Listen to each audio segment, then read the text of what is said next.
The Browns and Steelers back on the field here in Cleveland. Steelers up 7-3. It's been a rough day throughout the National Football League in the early going. Several key injuries. We're going to switch now to NFL 82 in New York with this injury update. Thank you, Dick. The scene, not a pretty one in Philadelphia. Jerry Sizemore, fine tackle for the Eagles, carried off. The preliminary report, ligament damage in the knee. Back to you, Dick. Thank you, Len. 44-yard field goal by Matt Bahr in the very early minutes of this game gave Cleveland a 3-0 lead. And then in the second quarter, quarterback Paul McDonald, in his first ever NFL start, was sacked, fumbled. Donnie Shell of the Steelers recovered at the Cleveland 22. Terry Bradshaw took the team in on a critical 3rd down and goal from the 6. He had John Stallworth in the corner of the end zone for the only touchdown of the game. And Chuck Noll's Steelers added the extra point to make it 7-3. There are the first half statistics. Evenly played, as the numbers would indicate. Not terribly impressive stats, but as we indicated, a function as much of this cold and wet and difficult playing surface as anything else. Both teams turning the ball over twice, and we'll probably see it turned over more here in the third and fourth quarters. Time of possession strongly in favor of the Browns, Dick. I'm not sure that's an advantage on this field. You may want the other team to have the ball more. I'll tell you something else that's not an advantage after you've gone into that warm locker room to have to come out on this field. I would imagine that a lot of the players went in and changed clothes. A lot of them wearing thermals that would be soaking wet. Probably a lot of them have changed uniforms, but I see some of the same mud on the outer jerseys, so some of them stayed in the same gear.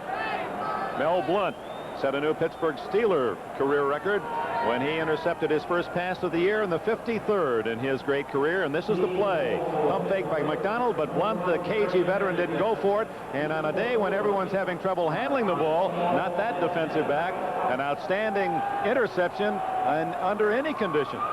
Blount has always been a defensive back who feels he owns the ball when it's in the air. That's the reason he has so many interceptions. Gary Anderson's kick to Dino Hall at the 15, 20, 25, 30, and the Browns will begin play at their 33-yard line. The tackle made by Sam Washington, number 41. Dick, you can feel the cold. It really is getting colder here in this stadium. The lights are on, and that breeze off the lake is beginning to penetrate the bodies. It's going to be tough to keep from being awfully cold out there in the second half. McDonald, the quarterback for Brian Sipe. White and Pruitt. Pruitt injured a thigh in the first half, but did return. Logan Feature, tight end Ozzie Newsome. I'll give you the offensive line after this play. Leo Miller is the starter to open the second half.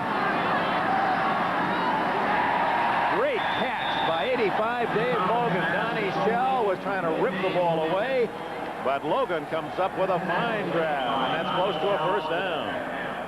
Offensive line for the Browns has Tom DeLeon at center. Jackson and Delamalure are the guards. Deacon and Rison are the tackles. And for Rison, it's a different role now because he is the tackle on the blind side of a quarterback, McDonald being left-handed, Sipe right-handed. You saw that hit on the blind side of Bradshaw that ended up in a fumble. Of course, as a left-handed quarterback, you're going to have a different side for McDonald, so Rison takes that responsibility. Doug Deacon had it for a long time. Deacon in and out of the lineup today because of a broken hand, broken wrist. We've seen a lot of Matt Miller on the field today. Light rain continues to fall in Cleveland. First down play. White. The 45-yard line. You saw McDonald as he took the snap from center and made his spin to hand off. He slipped. And of course, that could be another one of the hazards of the play in this second half. Just getting the ball to your running back. Jack Ham, one of the greats of this game, certainly destined for the Hall of Fame. Taves, he's happy about the 3-4. He's now a starter. Lambert and Cole, the backers. Woodruff, Blount with that interception. Shell with a fumble recovery. Ron Johnson, the other safety man.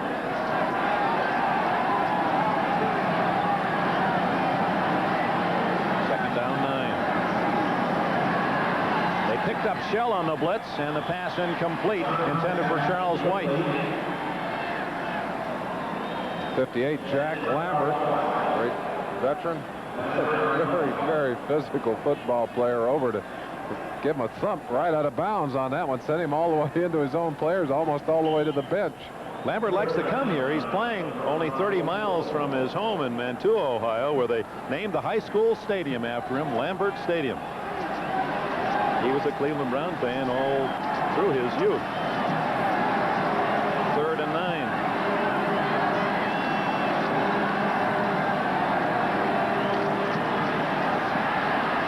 Going long.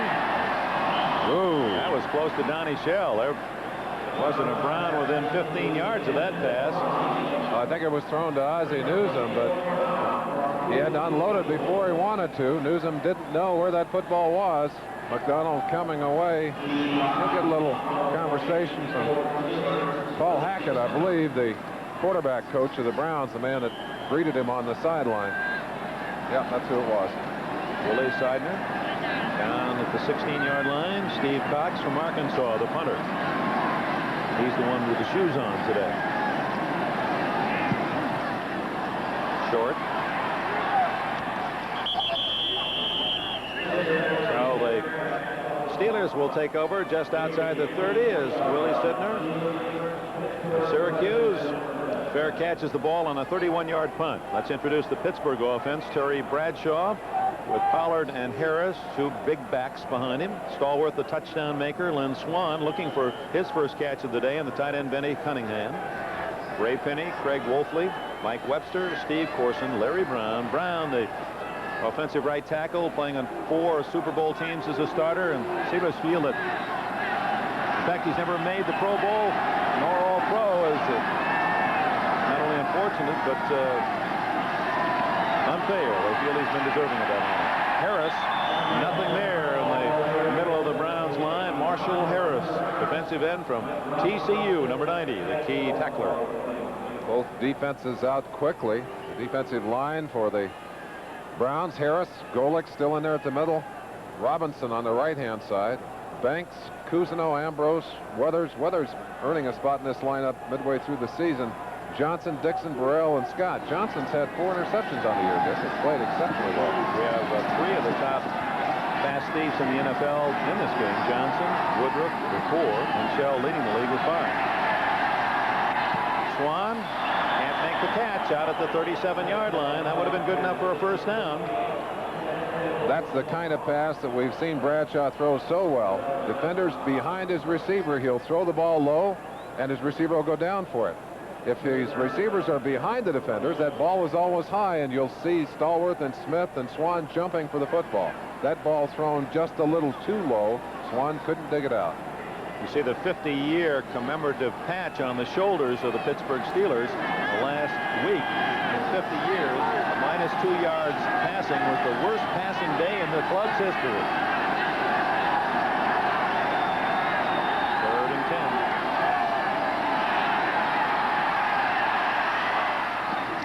Jim Smith. He's the one man who has seemed to catch the ball consistently today. Every other receiver has had 1 drop, but not Smith.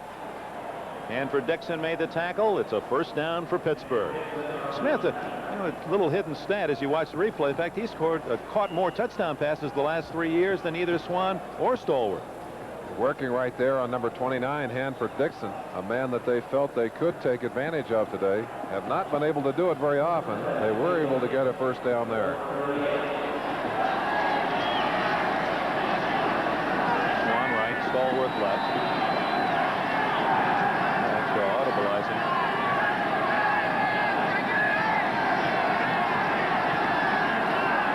Harris. Nothing but Browns.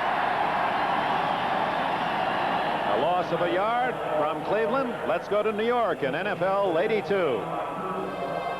Thank you, Dick. Len Berman in New York. Here is the longest run of the year, the longest run in Eagle history, maybe the longest run of the decade. Wilbert Montgomery from the 10-yard line. When do you see 90-yard touchdown runs? Here it is. Montgomery all the way for 6. The Eagles are really doing a number on the Houston Oilers. Well, let's go back to Dick Enberg, 28-0. Now, the Eagles not having any trouble scoring on this day, Len, but that's not the case here in Cleveland. We have 1 touchdown, Pittsburgh in front 7-3, and they own the ball at their own 36 and a full blitz. And Cunningham caught the ball. No, incomplete. It must have hit the ground and very nearly intercepted by the Browns. Cunningham shaking his head as he finally pulls himself up off the ground, and Chuck Noll will send a play in from the sideline. Look for a second like he had that football, Dick. Bradshaw under tremendous pressure as the blitz is on top of him. There, it touched the ground. You see him put it down. He had the football in his hands trying to control it, but he let it touch the ground before he had control of it. No reception. And Clarence Scott, number 22, he came so very close to picking off that interception. 3rd and 12.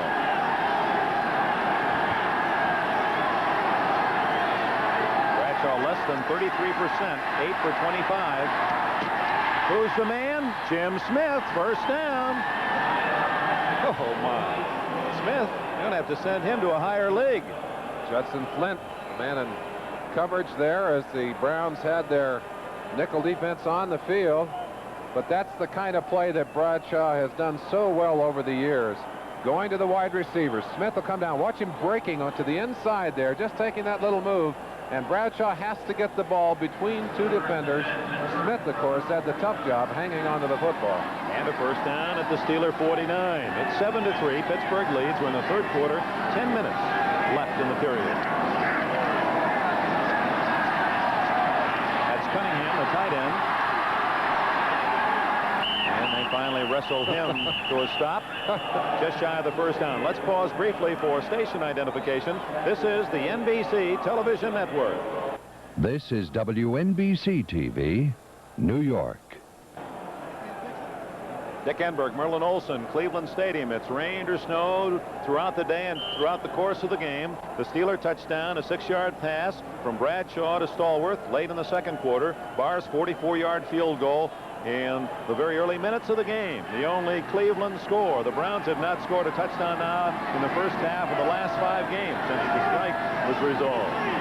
Pittsburgh ball, 2nd and 1 at the Cleveland 41.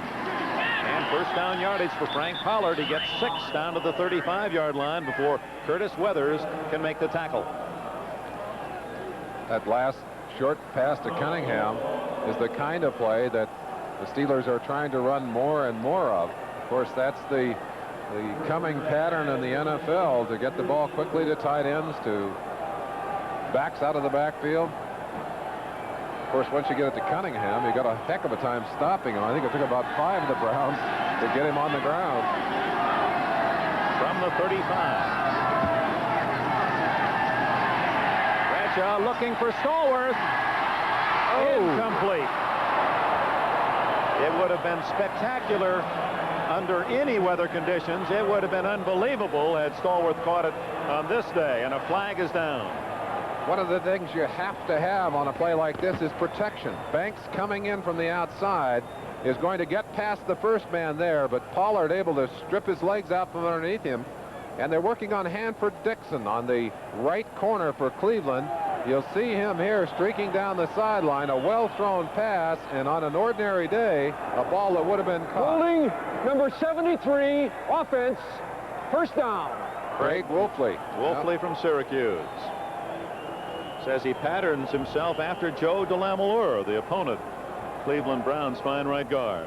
I sat and talked to Joe DeLamielleure, Joe D as they call him here, and looked at his jersey. These offensive linemen have those jerseys snugged down so there's absolutely nothing to grab. Something that McDonald should have done with his today. Indeed, 3 times the quarterback of the Browns sacked because of a jersey tackle. First down and 20. Bradshaw. Down at the Cleveland 47-yard line, so he lost about a yard after all that running. Clinton Burrell, number 49 from LSU, made the stop. That's something that Bradshaw has done less and less of over the years. Early on was an exceptional scrambler, an exceptional runner. I think has learned his lesson over time and will only run now when he has to. Quick look at him here. He goes back, getting pressure from Robinson, 92, comes to the outside. You can see how cold he is. Those legs just don't want to go, do they? There are just 5 rushes on this season for Bradshaw. I think that's a second sack for the Browns in this contest. Bradshaw, as he saw wholesale substitutions and a new defensive alignment, didn't like the call, so he spends one of his 3 timeouts. 7 minutes, 42 seconds remaining in the third quarter. Steelers with the ball and the lead. You're about to witness a new creation, a whole new class of automobile, the Chrysler E-Class. Chrysler's largest front-wheel drive sedans, with elegance, luxury, with room for 5, 6, even 7. The E-Class sedan, so technologically advanced, it monitors itself to keep you secure. All monitored systems are functioning. Surprisingly priced. They are protected for 5 years or 50,000 miles. The Chrysler E-Class. Today's game is brought to you by the new Chrysler Corporation. Quality engineered to be the best. By Visa, cards, and traveler's checks. You can do it. We'd like to help. And by Polaroid. The fun starts when you share Polaroid instant pictures. And some interesting shots here at Cleveland Stadium today. Looked like the snow had covered the football, just a towel to protect it from the rain. Cold rain it is on a 34-degree afternoon. And seems colder.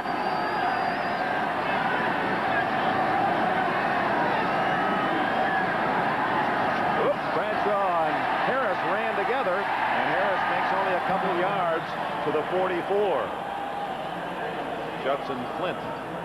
Take it down on field level, and you watch that collision between Terry Bradshaw and Franco Harris. It's like Bradshaw had trouble getting deep enough. Harris ripping to the inside. Bradshaw able to make the handoff without a fumble, but very often that kind of collision will result in a fumble in the backfield. Dick, one way in which we are lucky today, we're not having a lot of wind. If that wind were blowing, it would be an even more unbelievably miserable day. Chuck Noll, who played his pro football as a Cleveland Brown. 7 years. Full blitz. Picked up nicely. Ooh, Jim Smith. Was he in an awkward position with Scott bearing down on him, and he was reaching out for the ball, and that defensive man charging him hard. So the Browns defense, and they played very well last week, did Cleveland in defeat as they lost to Cincinnati 23-10. The defense has been tough again today, although they trail in the game score 7-3. Goodson not kicking nearly to his average with that barefoot in the cold rain. He's averaging nearly 42 yards on the season. His average today just 36.2 yards. Cox, on the other hand, well below his average too, averaging just 34.5. Did a good job of fielding that wide snap. Dino Hall to the 25 to the 26. Tough little punt return artist from Glassboro State. Hall tackled by Brian Hinkle. Got him. Watch the puddles with that barefoot. Timeout. 6:42 remaining third quarter.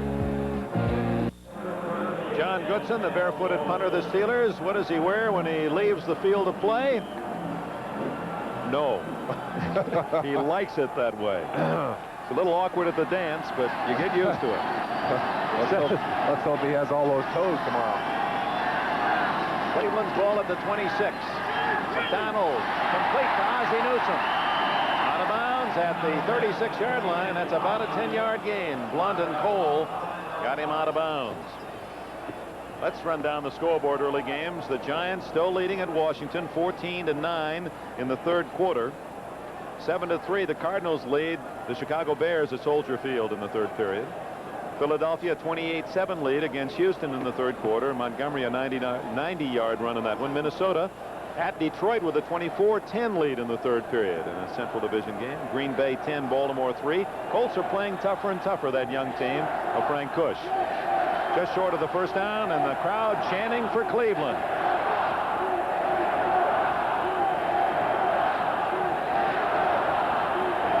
Let's go Browns. Ozzie Newsome, one of the young prototype tight ends in the NFL, able to give you the speed of a wide receiver, give you the flexibility. You saw Brian Sipe on the sideline.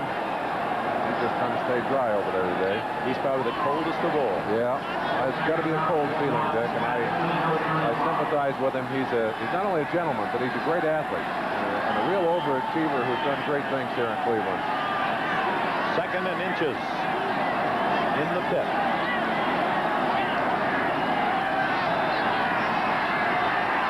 Wide open is Walker. 40, 35, 34. Dwight Walker.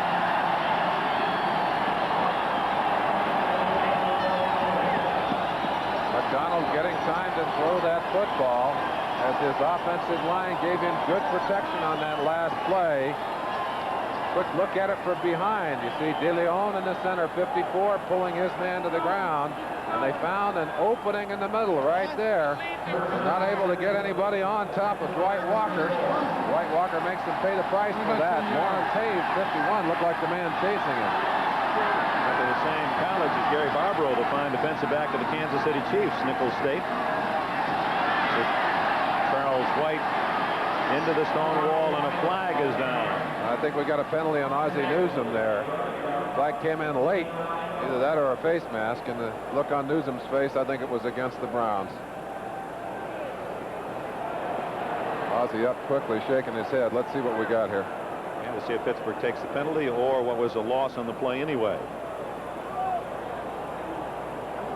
I think they're calling the illegal block, Dick, but maybe we can see it ourselves. Ozzie Newsome will be coming in from the outside right at the end of this run. Take a look and see if you can see. There he is. He's got his hands out. You see him right there. Illegal use of hands. Number 82, offense, 1st down. And no question, he was actually pulling at the... Well, he's trying to get defender. Jack Ham to the ground. You'll get a better look at it in this picture. Now, the man he's got a hold of, it's number 82 that's holding on number 59. Look at it right in the middle of your picture. Just pulled into the ground. No, 1st down and 20. Blitz. And McDonald still gets it off. Intercepted? Nope. Closest man to it all was Mel Blunt. McDonald, you talk about throwing under pressure. Ricky Feature, the man down there to take a look at that football, but he was a long ways away from that one. I think he was just trying to get it as far as he could and hope that they didn't get to it. Mel Blunt, the man in coverage on that particular play. Amazing that he can still cover these receivers and bump and run them at the age of 35. I remember back when it was in his 2nd year and the Pittsburgh Steelers fans were down on him heavily, booing him. What they didn't know then was that he was such a great one-on-one player that he was being burned out in the open. Later they realized what a great all-pro he was, and now the all-time interceptor in Steeler history. But he heard his boos. A little draw play works to Cleo Miller. He gets to the 39, appeared to be on his way for more, but Tom Beasley, and I believe it was Jack Lambert who finished him off. We haven't seen a lot of draw plays today. That's one of the best plays in Cleveland's playbook.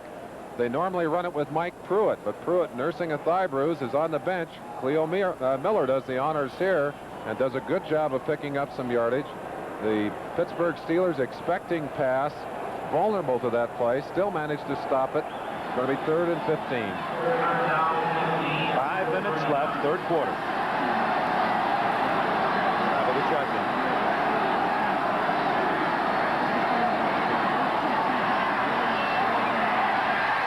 Ricky Feature, and again a pass that in better conditions he would have caught. Feature working across the middle, coming back in. A well-thrown ball from McDonald, who delivered it right on target. Again, you see him fighting for footing there. Ball just a trifle high. And a shame he couldn't hang on to the ball. Would have given him a chance at a 1st down down there. A quick look at the secondary. You see the Steelers dropping into zones here. Now it's Feature coming across in front of one of those men in zone. Lauren Taves, 51, closest defender. If he'd have hung on, we would have had a different situation for sure. Brad Bohannon is back at the 10-yard line. That's a go. Oh! And a flag is down. Didn't see any contact. Well, you can't drop it into a puddle any better than that. I think maybe we're going to get a call on the man back to catch that football. Can't signal a fair catch and block. The only thing I can think of they would be blowing it for down there. No. Must have been him. Bohannon was the only man back. That's not Bohannon. Oh, no, check it. It was Cinder anyway. I thought it was 23. It was 83. And he comes back out of your picture apparently and must have blocked. That's pinpoint kicking for the puddle. Illegal block, number 41 on the return. First down, timeout. It was number 41, Washington, that threw the illegal block. That must have been upfield then. So we have a timeout with 4:37 left in the quarter. Big giant horseshoe, Cleveland Stadium. That's the distance that the Pittsburgh Steelers would have to travel on this day and on this field. If they can muster a 97-yard scoring drive, they've really done something. There's some problems with the fans down at the open end. Looked like a bottle thrown onto the field. Jerry Marshall brought it off to the side there. Look at that jersey of Bradshaw, soaked with water and mud. He did come out with a dry pair of thermals, so you can see that. Something else thrown onto the field. That's a tough crowd down in that end zone stand. Ball at the 3-yard line. Pollard. Good effort to get 4 yards. Scott and Johnson made the tackle. Cardinals leading 7-0 in the third period in Chicago. Here at 7-3 Pittsburgh in the third period with 4:17 left. Bradshaw, 10 completions for 29 attempts. 122 yards, a touchdown, and 1 interception. We won't put that down in this book of memories, but it's certainly an improvement over last week. 2nd and 6. Harris got a block and gets out to about the 12, short by a yard of a first down. Bob Golick, 79. Tom Cousineau, number 50. Scott, 22, in on the tackle. Tom Cousineau, he signed a multi-million-dollar contract here. He's certainly one of the people you'll see in pursuit on this play. Right there, number 50 on the left-hand side of your screen gets back for a piece of that tackle. But, Dick, I think that coaches here, fans here, have been a little disappointed that you don't see him in on more plays here. They expected him to come and be the greatest linebacker ever in the NFL, and right now he's not that. He's not even the best linebacker on this team. Flag down. That would have been a first down onto the 15 by Russell Davis, but it appeared Hawthorne, the man in motion, headed upfield. Offense. Ball start. Something else we might add on Cousineau. He's reported to be paid more than the entire Browns defense was paid in 1981. And anytime you have that salary imbalance on a team, it will have an unsettling effect. I'm surprised that the Browns have had Ball starts, number 66. Such offense. good team performance Third down. on their defense in spite of that factor. 66 is Ted Peterson, man who has recovered from a frightening surgery to his hip. They removed a benign tumor last year. A much tougher call now for Bradshaw. 2nd down and 7, or 3rd and 7.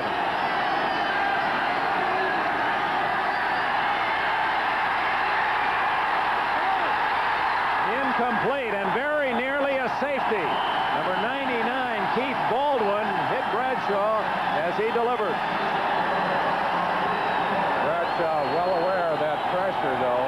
He had that arm moving at the last minute. He wasn't going to take the safety, but he was hoping to take as much time as he could to find an open receiver, and that's good quarterbacking. Watch him sift with the pressure. He feels it coming from the outside. Baldwin, 99, coming in there. 90, Marshall Harris in there, right there. And you saw him kind of hook that ball to the ground. He knew he was in trouble. Oh, that's a cold foot. Oh. He's going to have to kick it from his own end zone. White Walker at the 40 and a flag down. Contact made by the linebacker across the line there, and I think that'll go up against the Browns. Bill Cowher in there, number 53, the man that moved into contact. Now we'll see if anyone lifted up. If the offensive man moves and draws the contact, it will go against the Steelers. But it appeared that Cowher was into the neutral zone and forced the move right there. I don't know. It was against the defense. You're right. It's a judgment call by the official, Dick. And that one could have gone either way. That'll give the kicker, Goodson, a little more room if... Encroachment, number 53, defense, 4th down. He had his back right against that angry crowd. Now at least he's able to move out near his own goal line. Mike Webster, as you see him lean over that ball, the upside-down whirl to the snapper.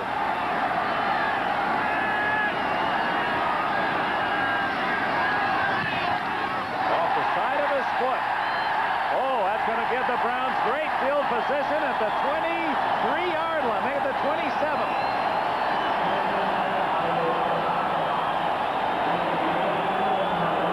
16 yards.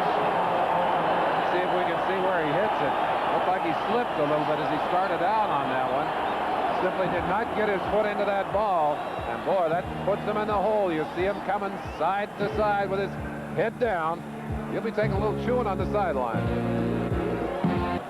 There's John Goodson after that short punt. He goes to the sidelines, gets something on that foot to keep it warm. No. You just want to keep your hands warm. No wonder they walk on the other side of the street, those kickers. And listen to a different beat. You see the rain falling again here. 2:46 left. The Browns trail 7-3, and they're in great field position at the 27 of Pittsburgh. Charles White hit by Ron Johnson. No, check that. Ozzie Newsome it is. Short gain of about 5. Johnson's showing the very physical nature of his play. A very, very aggressive free safety. He'll come up quickly as Newsome breaks to the outside. Watch how fast he's up on the tackle here. An excellent tackler. From Eastern Michigan, he was a #1 draft pick of the Steelers. Played as a starter in the Super Bowl as a rookie, the only rookie ever to start at a cornerback position in the Super Bowl. Until San Francisco did it. That's right, last year.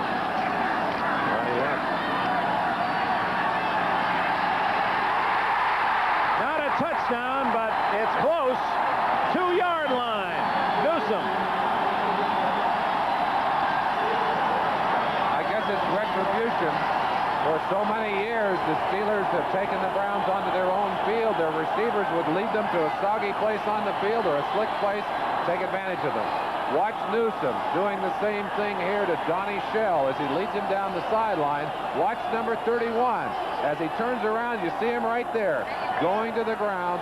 Newsome pushed out of bounds, but very, very close to the touchdown. And you have to admire McDonald. He's pump faking with a slippery ball. He has thrown the football better than the veteran Bradshaw today. First and goal at the 2-yard line.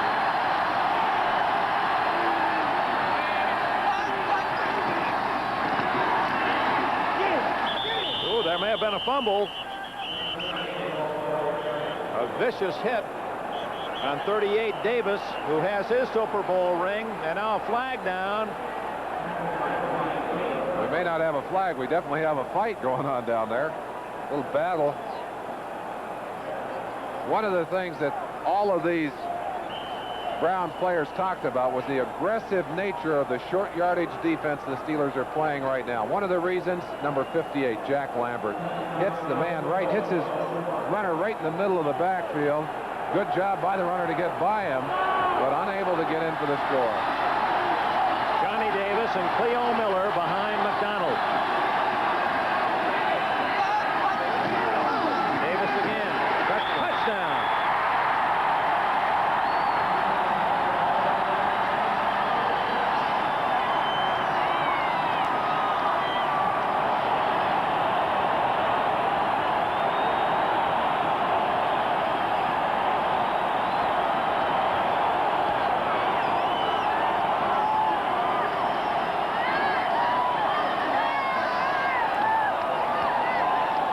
Davis just bowling his way in, getting excellent blocking from the right side of his line. 73, Deacon is one of the men over there at tight end to work it out. Ozzie Newsome, no, that's Ricky Feature, 53. But the man carrying the football, Davis, number 38. Did the same thing for the 49ers, the Super Bowl champions. Bahr adds the extra point. And with 1 minute and 23 seconds left in the third quarter. Cleveland is back in front.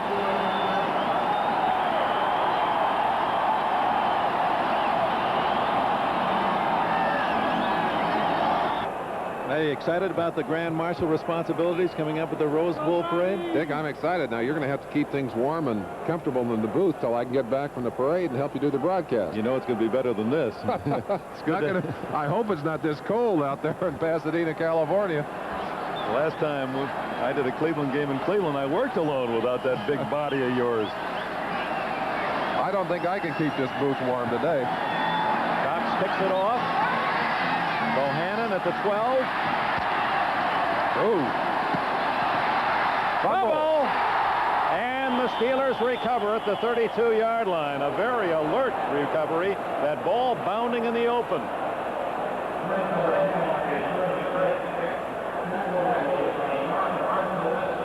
Well, Abercrombie, that's the second time today that Abercrombie has been there to pick up the football after it was dropped by Bohannon.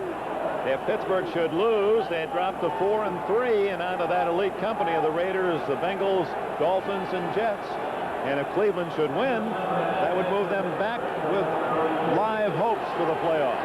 Well, they're still in a one-game playoff. They've got to win them all. They've got to win them all, but winning this one is the most important. They play at Houston, at Pittsburgh. Cleveland does to wrap up the season. Wide open is Harris.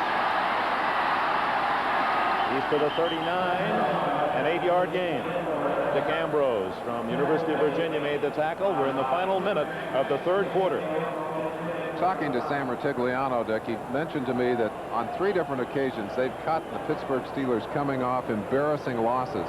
On every other occasion, Steelers had come roaring back. Well, we haven't seen that kind of intensity from the Steelers today. They've got to come back here and get themselves back into this ball game, but I think part of that due to the very emotional play of the Cleveland Browns. 10-7, Cleveland leads it. Harris picking his way, gets out for a first down at the 43, maybe the 44. And that well could be the last play of this quarter. And with a change of ends, Pittsburgh will move down in the bad half of the field. Well, actually, they'll move out far enough that they might be out of the worst of it, and they'll be driving into the good end of the field. So it's an advantage to them, Dick. You linemen think of everything. That's the end of the third. That's the end of the third quarter. The score: Cleveland 10, Pittsburgh 7. We'll be right back after these messages from your local station.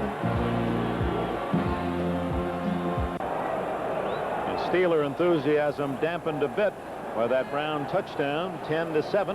We open the fourth quarter.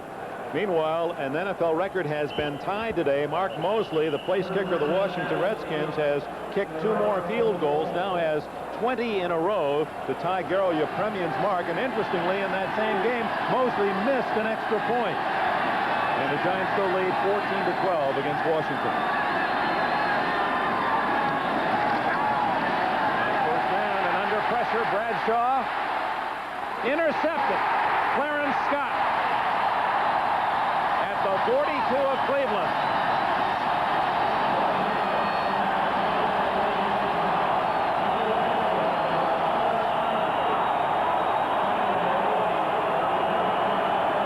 Bradshaw under tremendous pressure as the Browns come with the blitz again. Burrell coming up the middle. Bradshaw throwing on the run. Clarence Scott, number 22, just spins around, takes that football away. Let's look at the blitz as it comes from the inside right there. That's Burrell, 49, and 90, Marshall Harris applying the pressure. And again, you see the interesting result, an unhappy result for these Steelers. Threw it right between his 2 receivers and into the arms of Scott. 36th of his career. Cleveland at its own 42. Browns have some momentum as Miller gains 4. We're early in the fourth quarter, and Cleveland 10-7 leader. And with the ball, Jack Lambert made that last tackle.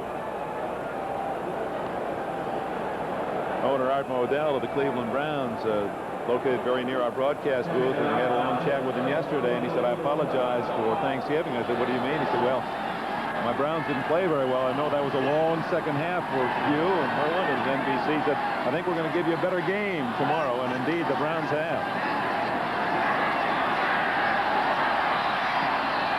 Almost intercepted at the other end as Jack Ham, who is second all-time for a linebacker in interceptions. He has 32, tied with Stan White. He also with 32. Almost picked that one off.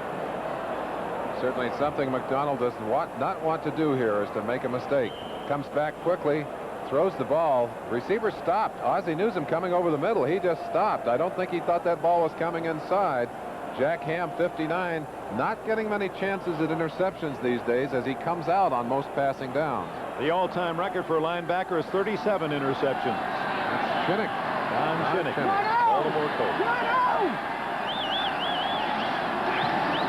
Draw. Interesting play. A little draw out of that shotgun. Something we don't see very often. But Pittsburgh Steelers saw it and shut it down. Goodman from Oklahoma and Dunn of Miami of Florida there to make the tackle. And the Browns will have to punt it back with 13:45 showing on the clock. Steelers need to get something going here. Let's see if they don't maybe come after this punt. Willie Sidnor, the deep man at the 15. 10 men on the line of scrimmage.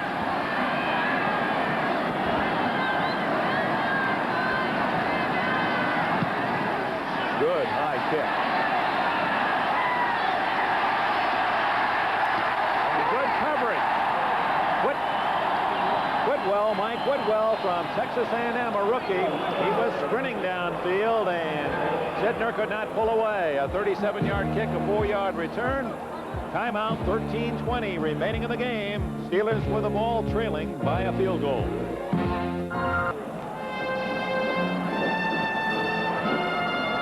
Today's game brought to you by Pontiac. Test drive a new Pontiac at your Pontiac dealer, because at Pontiac we build excitement. By the Bell System Yellow Pages. Get the Yellow Pages talking. Let your fingers do the walking. And by IBM. We're dedicated to the office where it is now and where it will be. IBM. 13 minutes, 20 seconds left, fourth quarter. 10-7. The Steelers trailing the Browns. And Frank Pollard gets the carry to the 25-yard line. First down rush. There's Jack Lambert at the sidelines talking with his Steeler defenders. Curtis Weathers, number 55. Weathers, of course, one of the few Browns to play outstanding football in that Thanksgiving Day game. Made some big plays. I think perhaps his performance then as a non-starter earned him a starting assignment. We've got several calls for him today. Big games coming up next on the second half of our NBC doubleheader, so stay tuned.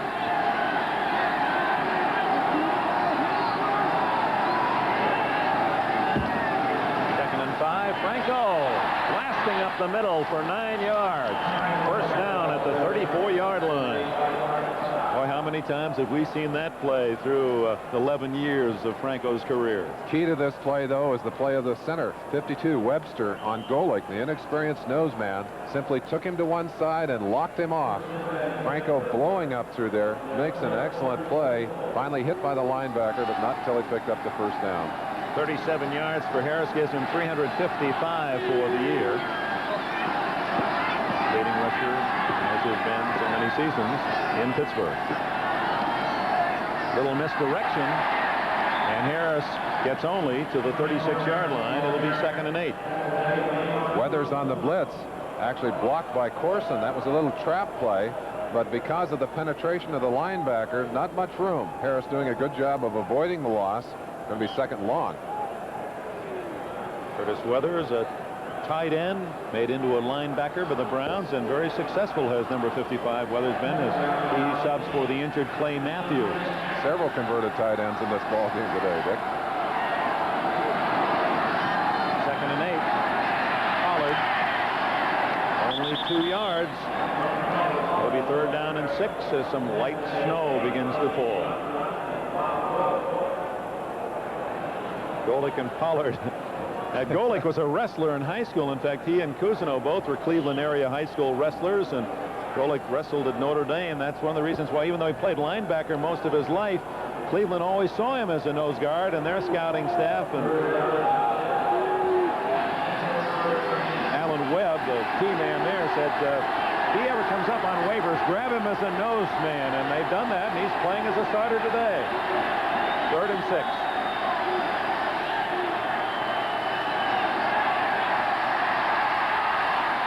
Nice defensive play by Clarence. No, it's Dixon, Hanford Dixon. Almost an interception, but importantly, he broke up a pass that appeared to have Jim Smith wide open. Golick certainly getting his lessons on the inside. Number 79 on an up position, actually in a linebacker's position, coming around from the back. A little wrinkle there to try and break someone loose. But that pass play from Bradshaw, had he thrown it at the right angle ahead of the receiver, might have had a chance. But that's a very aggressive, solid play from Hanford Dixon, who's been burned a couple of times today. So from the mud, John Goodson will kick. Dwight Walker back at the 29-yard line. Better kick. That's a beauty. Stayed in bounds, 15, 20, out to the 25-yard line. Good return by Walker. 50-yard punt and a 13-yard return. Unofficially, 10 minutes and 20 seconds remaining in the 4th quarter. The Browns have the ball, leading Pittsburgh 10-7. This is Len Berman in New York. It's the Wilbert Montgomery Show in Philadelphia. His 3rd touchdown of the day. The Eagles are on their way to their first win since September, 35-14. Back to Dick and Merlin in Cleveland. Thank you, Len Berman. And here the Cleveland Browns have the ball at their 25-yard line. As Sam Ratigliano, man who has beaten Pittsburgh only once in 8 tries. You know how sweet this one would be, and it would keep his hopes, however faint, alive for a playoff spot. And McDonald's done the job. And he fires a strike to Dave Logan for almost a first down, just shy of the 35. Mix up in the pass pattern there as Cleo Miller, number 30, appeared to be running into the same territory as Logan. Looked back at that football as if it were thrown to him. Of course, that's the kind of thing you get when you get new people into the lineup. Finally, Goodson decided it was too cold even for him. I don't blame him. Get something on that foot, young man. That makes us all feel better. I think we all feel a little bit better now. You're right, Dick. 2nd and inches. Cleo Miller gets the first down at the 36-yard line. And the clock continues to run. 9.5 minutes left. Cleveland leads 10-7. A lot of time left in this ball game. Cleveland would like to practice some ball control here, move it down the field, eat up some of that clock, and hopefully put some more points on the board. And Paul McDonald, as you look at Mike Webster on the Steelers sidelines, McDonald 16 for 35. Those aren't bad numbers. 205 yards passing, 1 interception. McDonald in his debut as a starter has played very well. He's thrown the ball extremely well. There it is. Complete. And tackled immediately. Charles White, Jack Lambert, Lauren Taves collaborating. But it's against Cleveland. Cleveland can't afford that kind of mistakes. They'd like to be able to get the ball out. And even if they have to kick it away, then they can put it deep into Pittsburgh territory. Charles White, number 25, the man that moved just ahead of the snap. He knew it. Of course, he comes back, catches the pass, but it's all academic at that point. Illegal motion, number 25, offense, first down. I think the brain gets cold out there, Dick. You'll see mistakes on the tail end of a game like this that you just don't expect from some very good players. 8:52 left. Not just the physical problems created by bad weather. All the mechanisms slow down. Wide open. And Dwight Walker with a good reception out at the 42-yard line. Picks up about 10 on the play, maybe 11, before Woodruff can make the tackle. And it'll be 3rd down and about 4. Walker's been impressive today. Made some fine plays. Check that, 2nd and 4 with the penalty. So McDonald has his team back in good position again. Offense still has the options at 7 and 4. You got to play it straight. Walker's three catches for 64 yards on the day. Ricky Feature, that's his first reception. I believe it's going to be good enough for a first down. No, Blunt made the tackle. You know, in this weather, to show you the interest in this rivalry, Pittsburgh and Cleveland, and they're close enough to drive to the other city. The crowd in attendance is 67,139. An indication of the power in McDonald's arm. Zipped that ball across there. Beecher tucking it away before Mel Blunt dumped him rudely out of bounds. That's what Cleveland wants. They're improving field position, even if they have to give it up, and at the same time chewing up the clock. We're at the midpoint of the fourth quarter. 10-7 Cleveland. Cleo Miller. 5 yards for Miller. It'll be 2nd and 5 from the Pittsburgh 49. Let's go to New York, NFL 82. Dick Enberg, you won't believe this one. The Houston Oilers. The handoff to Casper. He can't go anywhere. Throws it back to Archie Manning. Archie gets it. There he goes the wrong way down the field. Look out, ref. Archie winds up underhanded. Complete to Mike Renfro. There he goes. All of that gained 8 yards for Houston, and they're still trailing big to Philadelphia. What a play. 35-14 Eagles. Back to you, Dick. I think Mike Adamle drew that one up. McDonald, incomplete, and no flag as Walker and Jack Ham made contact. Fans wanted interference. Fans here remembering an earlier collision that resulted in an interference call against their Browns. Wanted the same thing here against the Steelers. Ham going for the football. You see it thrown right there. Pretty hard to see from that angle, but I think he did nip his heels with his legs going across. Quarterbacks, McDonald has had the better day in almost every category, except for the touchdown that Bradshaw threw to Stallworth. Leinster has really been accurate and has had more zip on the ball. His passes have been much tighter. On 3rd down. It's Walker and a first down at the Pittsburgh 42.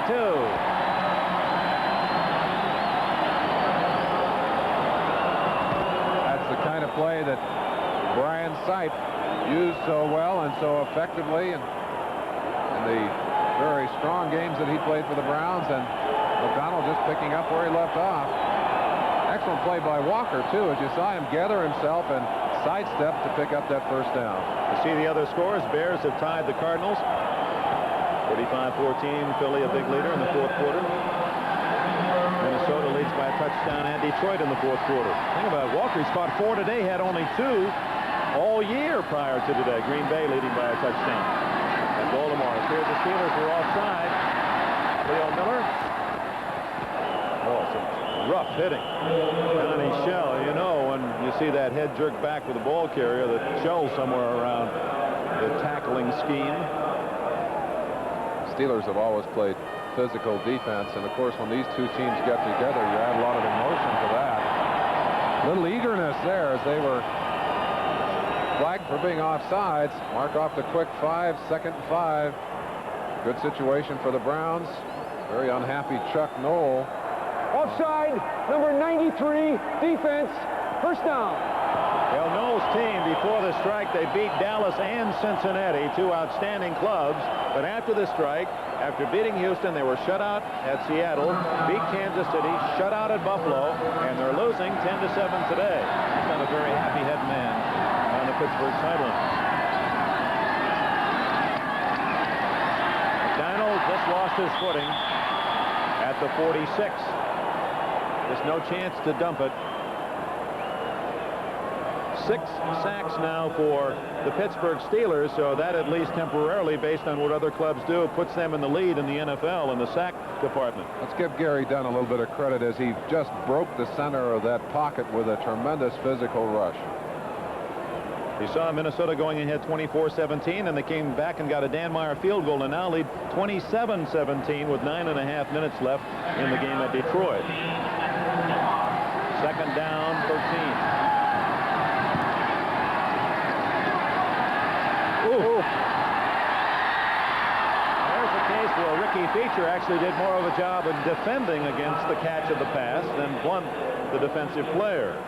Blunt, as I said earlier, an unusual defensive back. He figures he owns the ball when it's up in the air. Most defenders go there to knock it away, to keep you from getting it. He thinks it's his ball, and Jack Lambert just leveled McDonald on that play, and that's one of the reasons that Seif has had trouble this year. He's been hit like that so many times that physically he has taken a real beating. He was complaining about his peripheral vision, that too many times he just couldn't see off the side of your eye, and that's where you have to see those men coming in that field.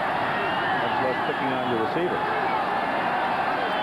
Charles White looking almost like he wanted to throw the ball the way he started, but not getting much there at all to the 43. Fans didn't like the call by Retigliano. So McDonald's been busy. He's thrown the ball 40 times today, and under slick conditions, completing 19 for 227 yards. And now it's the Steelers' turn with 5:35 remaining in the game. You take this one, you kick it out of bounds, you put them 90 yards away from the goal on a sloppy and slick and cold day, and you say, here, you take it down, you earn it. A 3-point lead at this stage, like a 13-point lead on a good field and a good day. Sidner stands at the 10.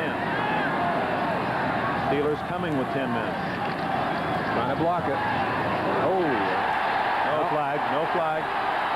In the end zone at the 20. There's a case of Jerry Markbright with a player slipping, trying to stop. He did run into Cox, made contact. Could have thrown the flag technically. 61 Tyrone McGriff, the man that bumped into Cox here, but might well have been bumped himself. I give up. I give up. Snow falling here in Cleveland, and Mark Mosley has kicked another field goal with 9 seconds left, and Washington leads 15-14. Mosley, a new NFL record, 21 in a row, even though he missed an extra point in this game. Cleveland 10, Pittsburgh 7. The Steelers could be their last chance. 5 minutes left. They start from the 20-yard line.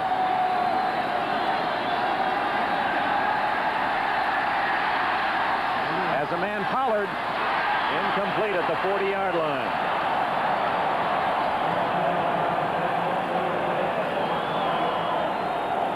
Pollard had that football in his hands, had it balanced up there, but you're dealing with wet and numb hands. There's just no feeling in those hands, and that ball is like a rock. Look at him right here. He's got it, just simply cannot hang on to it. Backing away, ball thrown a little bit late. You see it again from another angle. Beautiful throw, though, by Bradshaw. Yes, really had a nice yes, tight spiral. National Football League rules require that we present away games starting with the opening kickoff to stations in the team's home areas. So for you fans in Buffalo, Kansas City, and Boston, we'll be leaving this game in just a few minutes for a telecast involving your home team. However, we'll continue to bring you reports on this game to keep you up to date. Franco. Oh, what footwork, and he almost went all the way. The last man got him at the 40-yard line. Clarence Scott and Franco Harris. What a dance. Browns had put their nickel defense on the field. Eddie Johnson, 51, the man that made the tackle. Franco doing a little fancy footwork there, just jukes one man right there. Clinton Burrell gets away right there. Who was that? Clarence Scott, 42. Now Franco Harris, no one running the ball that well, but Harris typically leads all runners, and it's a first down for Pittsburgh with 4:12 left. He threw that one away as Pollard was well covered by Lawrence Johnson. 10-7, Cleveland leads Pittsburgh with 4 minutes, 8 seconds left. Game's coming up, second half of our doubleheader here on NBC.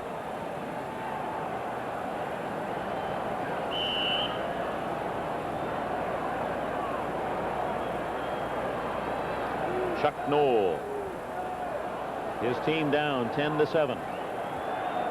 First down pass incomplete, so it's 2nd and 10 at the 40-yard line. Dick Enberg, Merlin Olsen, we're pleased to join us this pre-holiday Christmas holiday game from Municipal Stadium. Oh, Hawthorne running into Bradshaw, and you knew they had trouble after that. It'll be 3rd and 9. With 4 minutes left, it's 3rd and 9. Let's go back to New York and NFL 82.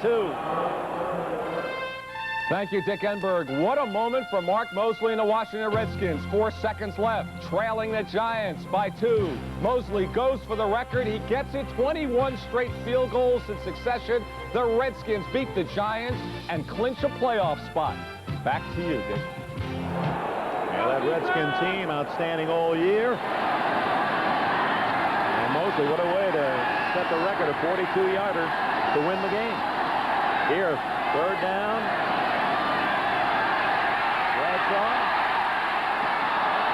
Jim Smith, the one man that's caught the ball consistently, so Bradshaw went to him, and the Steelers got a break. The Brown defender fell down. Number 29, Hanford Dixon, one-on-one on Jim Smith. And again, that treacherous footing takes another casualty as Dixon lost his feet, left Jim Smith standing all alone. You wonder why Noel takes Smith out. The way he's caught the ball, the one man that seems to feel comfortable in this weather. Maybe he goes over and gets his hands warm. He's caught 4 passes for 74 yards on the day. You saw Gary Anderson, number 1, warming up on the sideline. They may call on him momentarily. I'd rather have the 7. 2.5 minutes left. Hawthorne in motion. Pollard. Oh, what a block. 73, Craig Wolfley, the left guard. Wolfley out in front of that one, just leveled the defender. Bradshaw is having trouble moving out there today. Looks like he cannot get his body to function. He really had to kind of shuffle to get that handoff made. I think the cold is affecting him today again. 2:09, we're ticking down to the 2-minute warning. 2:06, 2:05. I don't think we'll have a call. Well, there's the 2-minute warning. So here in Cleveland, the Steelers have the ball, 2nd and 5 at the 40-yard line of the Browns. But it's Cleveland that has the big numbers. They lead 10-7. Another of our fantastic finishes, and we may well have one of those here in Cleveland today. Pittsburgh will go home to finish the season against the Patriots and the Browns. Cleveland on the road at Houston and at Pittsburgh. Importance of this game, not only making the playoffs, but for Pittsburgh, home field. And we all know how well they prospered at Three Rivers after regulation play. 2nd and 5. They were waiting for Harris that time. Cousineau and Harris. Marshall Harris, number 90, playing aggressive, hard-nosed football all day long. Sweeping in from the outside end position. Good play. Andy Rosenberg, our director. Kenneth Edmondson, our producer. All the crew. Great job under these conditions. Our cameramen fighting the elements themselves to bring you these great pictures. Big play. 3rd and 3 for Bradshaw. Threw it away to Stallworth.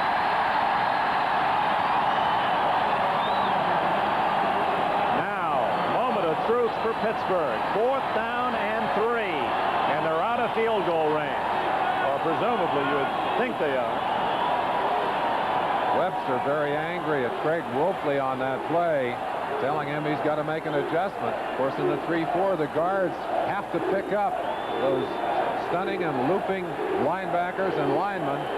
Apparently, a little mix-up there on the offensive line.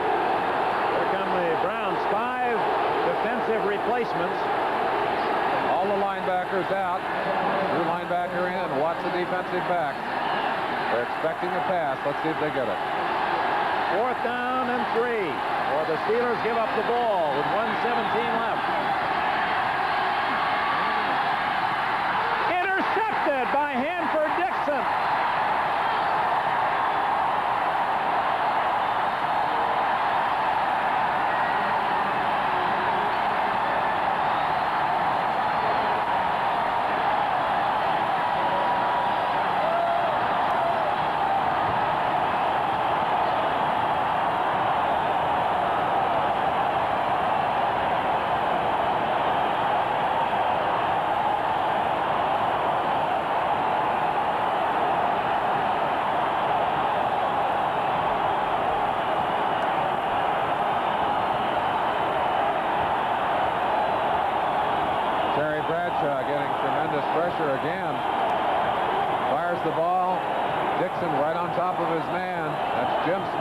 They've hooked up successfully all day, but not so on this play, as Hanford-Dixon steps in front, takes the interception away. Minute 5 left to go. If they can eat the clock now, they're home free. And you've got to hand it to Sam Rutigliano, the coach of the Browns. Here's a team 2-4, much maligned in their own hometown. The Cleveland Morning newspaper had an article on Rutigliano, already hinting that he could be fired next year. That's how much they're after him. And he yet has had his team emotionally ready to play today. You saw the attitude of this Cleveland team. They came out. You knew they were going to play a strong game. They certainly have. And they've maybe beaten Pittsburgh at their own game, and that's tough defense. Terry Bradshaw dejected on the sideline. That man right there celebrating an interception and extremely happy to have had a part in what would appear to be a very rousing comeback victory for the Browns, coming back from 3 straight losses. Dixon's second interception today. This is the ball down offense. And Pittsburgh has only 1 timeout left after using that one. Remember back earlier in this half, they had to spend one on a play call at the line of scrimmage. That could be critical now. 1 minute left. 10-7 Cleveland. We'll be right back.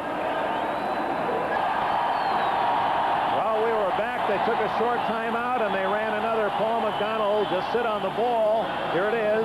Oh no, this is not it. This is Bradshaw to Dixon. This is a much more critical play. This is the interception again, as Hanford-Dixon takes it away from Big Jim Smith.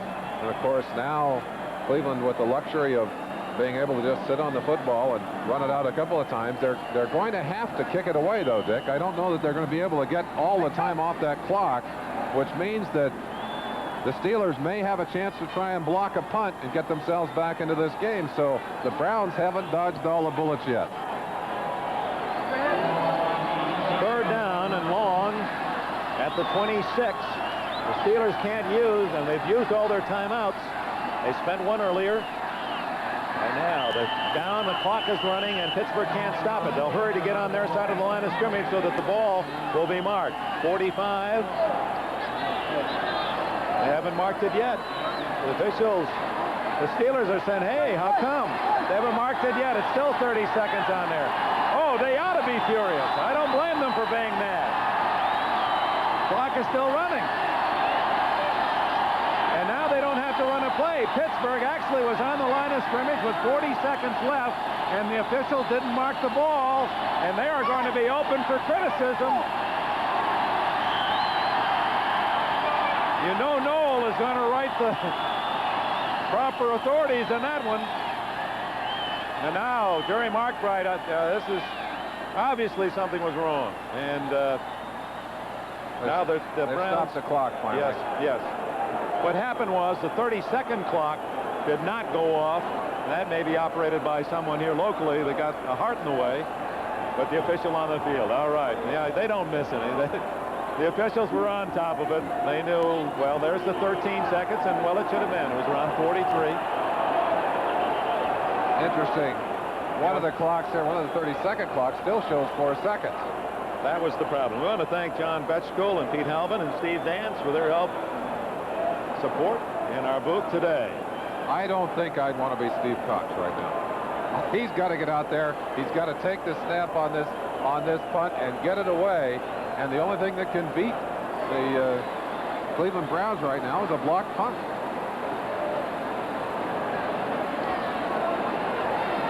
Willie Cinder is deep, but he's not the man. It's a matter of the other 10, and almost you wonder if they wouldn't come with 11. Well, I should say he could also be beaten by a long return, but more than likely, if they get this punt off, it's all over. You've got to believe they're all coming. If they ever had a play to block a punt, this is the time he'll use it. 13 seconds left. And there's a delay of game. Not a bad penalty to take if that's what it is, because it gave the Cleveland offense a chance to set and see what the Steelers had in mind. Now, the Steelers can change, of course, but and they're not. Game, number 15, offense. There's another factor here, and that is trailing by 3. What Cleveland may do is take the safety. That would make it 10-9. Then they get the free kick. And I bet that's what Sam Rutigliano has in mind. Yep. No risk in that one. That's right. That's the call. And now he's moved it back where he's already in the end zone. And that's what they're going to do. Exactly. He'll run off the clock as much as he can before he steps out. There he goes. 7 seconds left. And now the Steelers' only hope is on the kick. And, of course, they're not going to kick it high and long. They'll try to squib it downfield where it'll be very difficult to generate any blocking.